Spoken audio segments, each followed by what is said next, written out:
"If you're the wife of the eldest son, come to my house and take care of me," said my father-in-law. "Sure, I'll take care of you as you wish." "You can't do anything, can you?" "It's too late to regret it now. My name is Evelyn and I'm 40 years old. Recently, my daughter brought home a kitten that is very enthusiastic about work and is constantly peeling off the wallpaper in the house.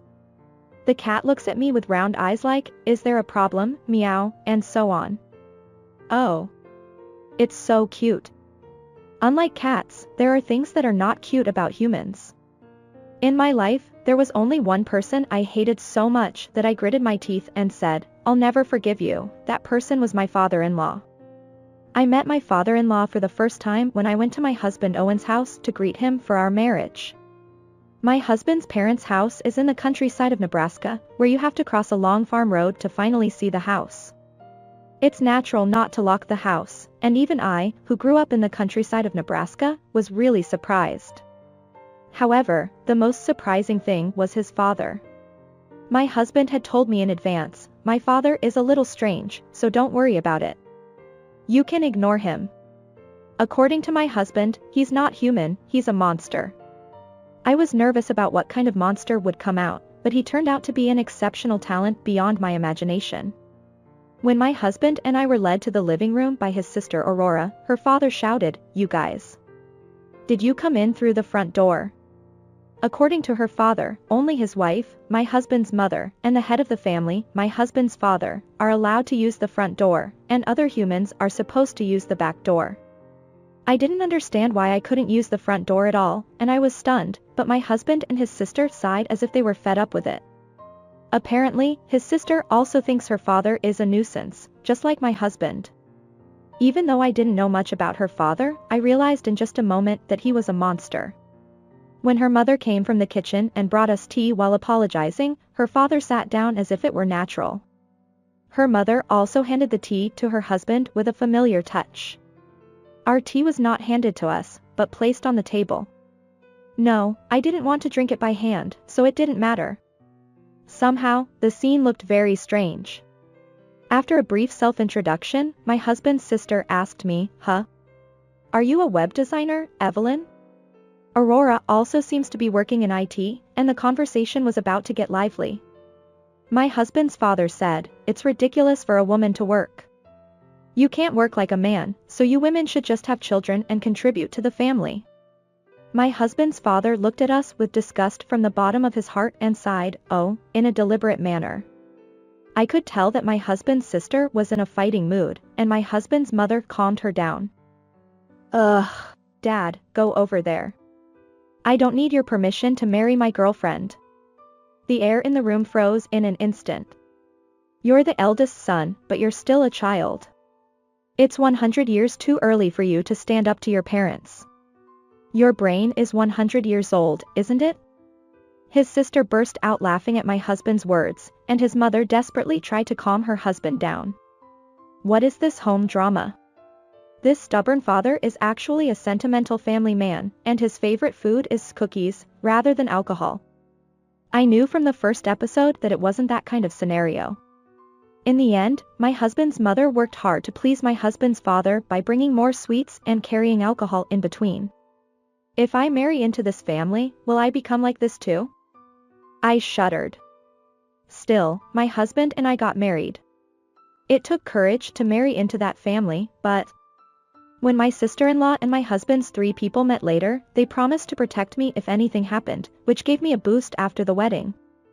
In fact, my sister-in-law is still only 25 years old, but she is always being urged by her father-in-law to get married soon, and she always feels uncomfortable. My husband has been told since he was a child, "You're too girly. You're too kind to women," and he left home when he went to high school. Actually, my mother-in-law also realizes that my father-in-law is wrong, but she seems to be reluctant to leave him because she has been with him for so long. She also told me that she would not let me do that, even if she had to work hard for her husband. Everyone except my father-in-law was normal, so I was able to prepare myself and move forward with the marriage. After that, we only met at the wedding, and my husband's arrangements meant that we never had to visit his parents' house again. For years after our marriage, my husband's grandmother passed away, and we went to the countryside for the funeral.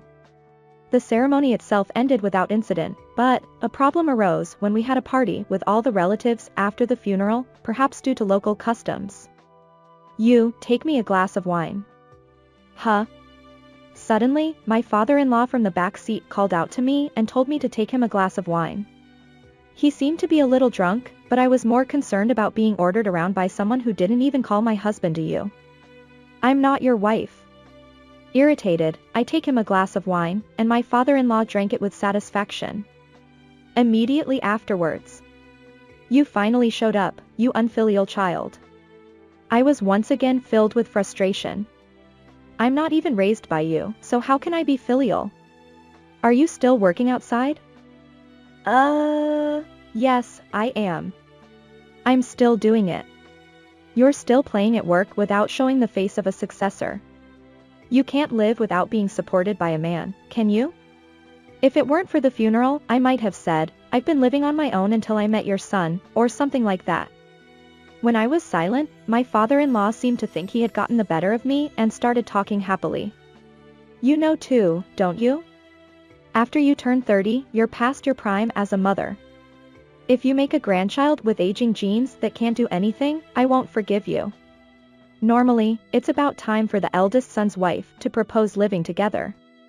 I've been waiting for you for so long, but you haven't said anything, so I was going to give you a lecture today." Perhaps because he was in a good mood, my father-in-law's voice became louder at that moment. My sister-in-law, who was clearly angry, put her foot down between me and my father-in-law. "Shut up. Don't say outdated things." "What did you say?" "You're cheeky to your parents. That's why you're almost 30 and still have no prospects for a wife. Look, your cousin and second cousin have gone home with their husbands." With that, my father-in-law stood up and pointed to her cousins and second cousin. Thanks to that, everyone's attention was focused on us, and my husband and my mother-in-law, who was talking with relatives in the distance, seemed to have noticed the commotion. "Owen's wife and Aurora, you can't do anything but act like you're all that. You women should just listen to what men say quietly. Why don't you understand that having children is your job?" In our day, everyone knew that as a matter of course. "Hey, Owen. Can you hear me? Return this wife with no good points to her parents' house right now. We don't need a stupid woman with a declining ability to have children." Anyway, it seems that there are more people in this house who agree with my father-in-law's opinion, and my sister-in-law and I were laughed at by all the relatives. Even my sister's cousins and second cousin were mocking my sister-in-law. I felt sorry for getting her involved in this because she helped me. My husband rushed over and shouted at his father, "What are you saying to my wife?" and took me and my sister-in-law out of there, but he couldn't drive because he had been drinking. We had to call a taxi and leave the countryside. My husband and sister-in-law apologized to me many times, and I felt more sorry for them. When I think back to my father-in-law's words, "I'm right," which he said as if he were giving a solo performance. Should I quit my job? I wonder. Later, I received an apology from my mother-in-law for leaving my side at that time. Everyone except my father-in-law is really kind to me. My husband thinks that children are a gift, so there is no need to force them to have children. But what does my mother-in-law really think? It's only natural to want grandchildren. One day, my father-in-law suddenly came to our house. We had only told my mother-in-law our address, so both my husband and I were frozen in place. "What's up with you, Dad?" My husband's voice was a little high-pitched. "It's not you I need," he laughed. "Your mother-in-law has been hospitalized. If you're the wife of the eldest son, come to my house and take care of me. If you refuse, I'll make you divorce." My husband couldn't help but shout, "Are you kidding me?" I didn't understand what he meant for a moment. In short, my mother-in-law was hospitalized, so he wanted me to take her place. And if I refused, he would make us divorce. It turns out that my mother-in-law was only hospitalized for a checkup, so she would only be away from home for about a day and a half. He had flown a taxi from the countryside because he didn't want to do housework during that time. Wait a minute. While listening vaguely to my husband and father-in-law arguing, I came up with a good idea. Ha! Ha! Ha! Why don't I take care of him as much as I can? I smiled and replied to my father-in-law, sure, and my husband's eyes widened. Stop it. My mother isn't sick. He won't die if he's alone for a day and a half. My husband was in a hurry. It's okay, darling. I also wanted to work as the wife of the eldest son, so please let me do it. I smiled, and my father-in-law rubbed his chin with satisfaction, saying, has the wife of the eldest son finally realized her position? My husband agreed with a worried look, saying, then I'll go too. And so began our day and a half of filial piety. When we arrived in the countryside in my husband's car, it was time to start preparing dinner. Even though we were supposed to have come back together, my father-in-law urged us to hurry up and eat, saying, is dinner ready yet?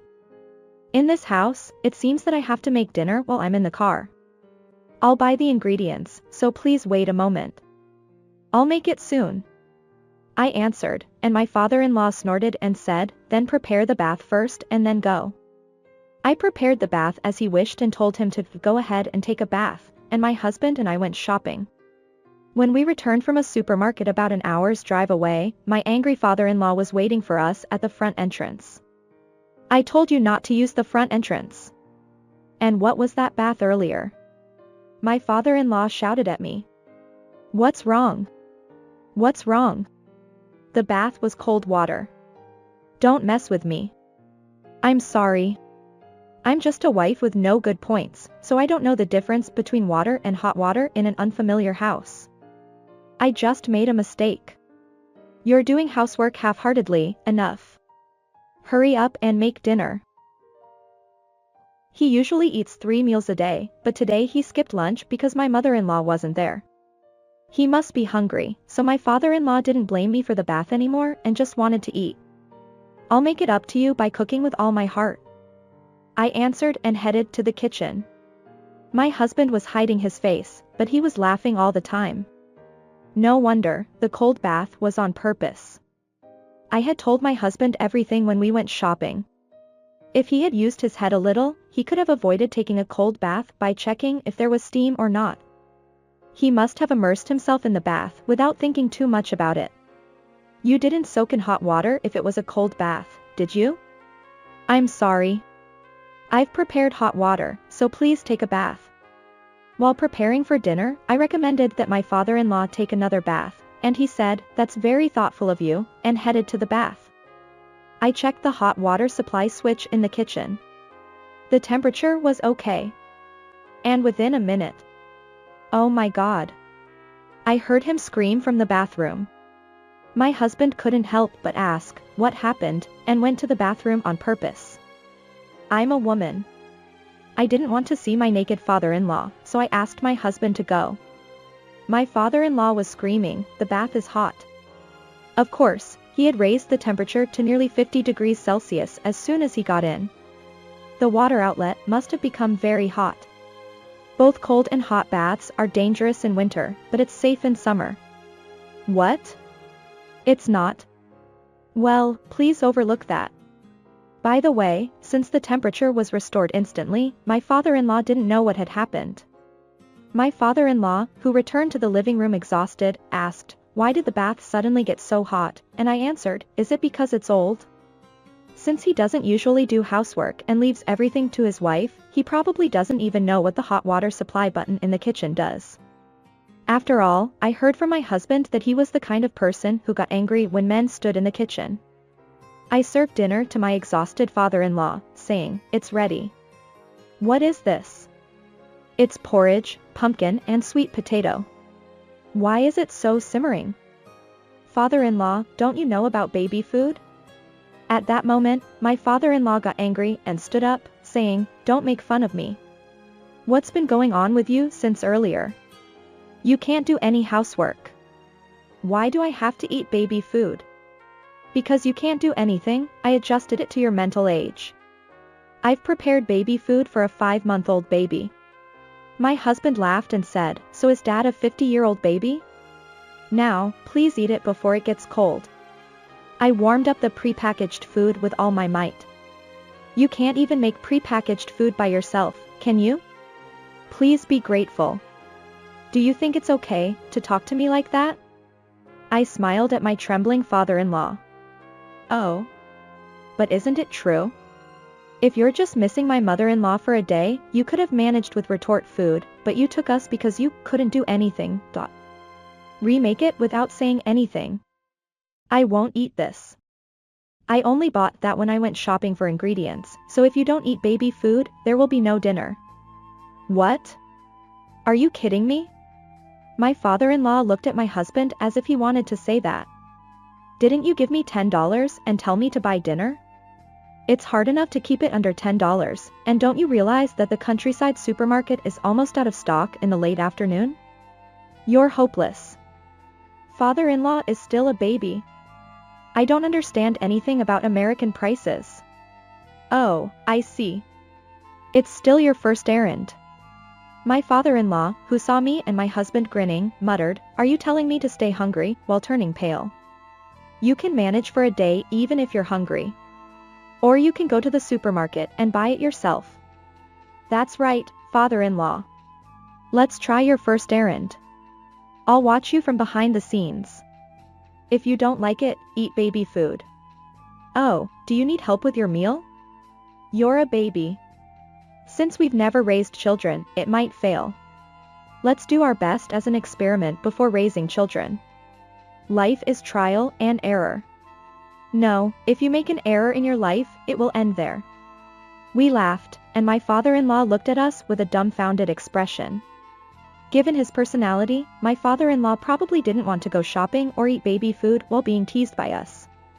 It seemed that his pride as a head of household and his shame as a man and a father were fighting.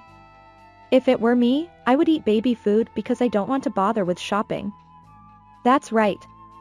My wife must have some instant food in stock. Muttering like a delusion, my father-in-law staggered toward the kitchen. Huh? Are you going into the kitchen even though you're a man, Dad? My father-in-law turned around with a despairing face and groaned, this bastard. Since he had been developing his own theory as if it were the right one, it was probably annoying to take it back conveniently now. He seemed to want to go to the kitchen, but he couldn't, and he stayed there as if he couldn't say it. Oh. You're one step away. Let's do our best for your first kitchen debut. Come on, be brave. I said that and went to the kitchen, saying, "This way," and tried to guide my father-in-law with clapping hands. I had instant food hidden in one hand. Of course, my father-in-law would be angry, but my husband also said, "Come on, Nolan, do your best," and cheered him on by calling him by his first name. There was no longer anyone on my father-in-law's side in this place. Whatever he did, he was just laughed at. If he wants to eat instant food, he has no choice but to enter the kitchen. If you're a man, you should enter the kitchen boldly. Or are you a weak baby who can't eat without a woman around? That's right, Dad. You're not an old man who can't live alone without a woman, are you? My father-in-law had an angry expression and said, "I don't care anymore," and left the house. I wondered what he would do without a destination, but he didn't come back while we were waiting for him to return home. We stayed at my in-laws' house that night. Late at night, I heard a loud voice, so I went to the entrance suspiciously, and my father-in-law was crying and shouting, "Open the door." I had completely forgotten, but this area doesn't have a custom of locking the door. Since my husband and I always lock the door as a matter of course, we carelessly locked the door, thinking my father-in-law has the key. "I'm sorry." I apologized as I opened the door, and at that moment, "I'm sorry. Please let me in and I'll apologize." My father-in-law apologized. Apparently, he thought he had been locked out. Even though this area is where wild creatures hold meetings at night, he may have felt uneasy even though he was from the countryside. The accidental lockout had a tremendous effect, and my father-in-law seemed to have repented. The next day, when I told my mother-in-law about what had happened, she thundered at my father-in-law, "Don't bother your children who have left the nest with trivial things." After that, my usually gentle mother-in-law gave a more than 3-hour aggressive lecture, and divorce was hinted at. It seemed to be an anger that my father-in-law had never seen before, and since then, the head of household father-in-law has disappeared, and he has been doing housework while watching my mother-in-law's facial expressions. Male chauvinism is probably inherent, and it is not completely improved, so sometimes the words that irritate women are mixed in, so my husband, my sister-in-law, and I decided to keep our distance from my father-in-law. Years later, my sister-in-law also got married and had a child at the same time as my husband and me, but my father-in-law still hasn't seen his grandchild. My mother-in-law instructed us not to let him see his grandchild because she didn't want her grandchildren to have an old-fashioned way of thinking. I think my father-in-law has already repented enough, but if male chauvinism is completely cured, I want to introduce my daughter to him. Probably that day will never come. After that incident, my sister-in-law thanked me, saying, I was trying to protect my sister-in-law, but I might have been helped. Thank you for rehabilitating my stubborn father. My father-in-law aside, my mother-in-law and sister-in-law have been getting along well since then. By the way, I thought that I wouldn't be able to work after having a child, but fortunately, I was able to continue working even after giving birth. It was thanks to the fact that my boss became a woman at the time of my pregnancy. I was considering resigning, so I'm glad that I can still do what I want to do in the future. Thanks to the increase in work style options such as remote work, I have more time to spend with my child. Well, my child has been obsessed with kittens lately. My husband and I repeat the days when we complain while looking at the wallpaper scratched by the kitten. It was a new house, and there's still a lone left, and are completely charmed by the cute kitten and the smile of our child, and forgive them. Oh well, you can scratch the wallpaper as much as you want. Let's work hard. But then I saw my child carving the wall with a sculpture knife she bought at school, so I take back what I said. Oh, a new house. I sigh, but my mouth loosens at the heartwarming sight. I want to protect such happy days in the future. That's what I think.